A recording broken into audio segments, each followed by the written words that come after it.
Hi, it's Ashley Latta here again with the latest Lunch and Learn short video for you and your whole team. I've just come back from a 10-day trip in Mexico, which was a fantastic holiday. And one of the things I always do on holiday is take about 5 books with me to read, and I become an avid reader during the whole holiday. And one of the books that I actually read on holiday is The 4-Hour Working Week by an author called Tim Ferriss. Tim Ferriss has also wrote a couple of other books, and he also runs a podcast, which is pretty good. I would strongly suggest that you listen to this.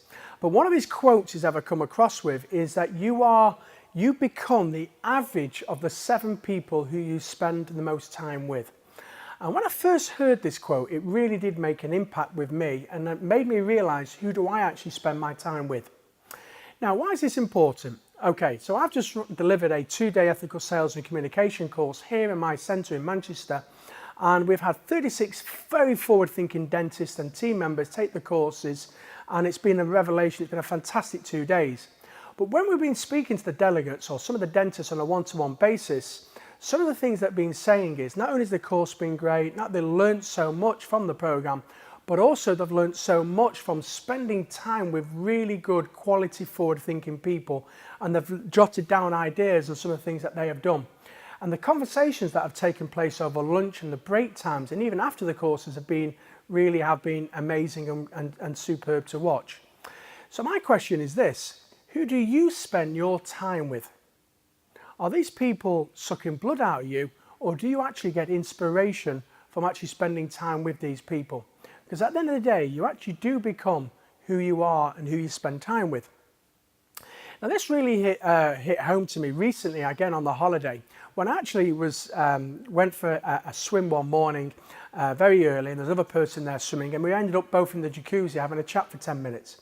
And this person was an American and worked in an office and really was a doom and gloom person. Spent 10 minutes of how the economy in America wasn't great, his industry, and how the person he worked for was a real taskmaster.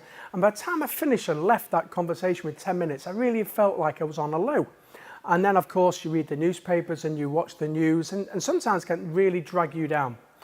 So my advice is think about who you spend the time with. And are they taking blood out of you, or do you get inspired?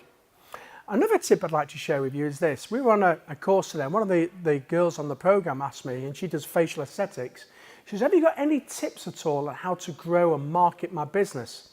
And my next question is, I gave her 1 or 2 tips and some advice, but then I turned around to her and said, listen, who is the leading person in your town, or who is the leading person that you know within this industry that's doing great figures, that's doing really well in facial aesthetics? Do you know who that person is, or do you know 3 or 4 people like that?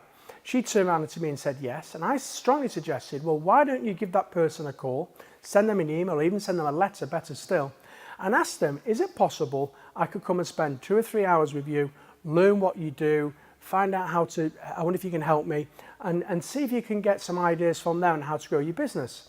Now, if they're in a different town to you, you've got no competition, and strongly suggest that, for the time you're going to give me, I'll take you out for a meal, or the nice restaurant that you want to go to out. It's my treat, as long as I can pick some ideas from you, or even donate some money to their local charity. And what you'll find by doing this or asking is that, from my experience, is that 95% of the people will say, yes, fine, no problem at all, come whenever you're ready. And these people are willing and happy to help you. So for example, if you are wanting or learning how to place implants, and maybe your figures are not that great, and you'd like to double or do more, find out, again, a leader in your field, find out another person in a different town, a different part of the country, who's doing really well, who's placing lots of implants, and find out what they do to grow their business.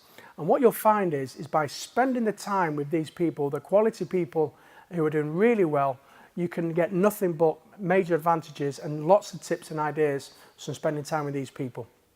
So I'd like to leave you with one piece of advice. Is think about Tim Ferriss's quote, who you are, who you become is who you spend your time with, and go out and seek some of the leaders in your field, go and spend time with them, dig some ideas, and certainly it will help grow your business, and you become more prosperous by result of doing this.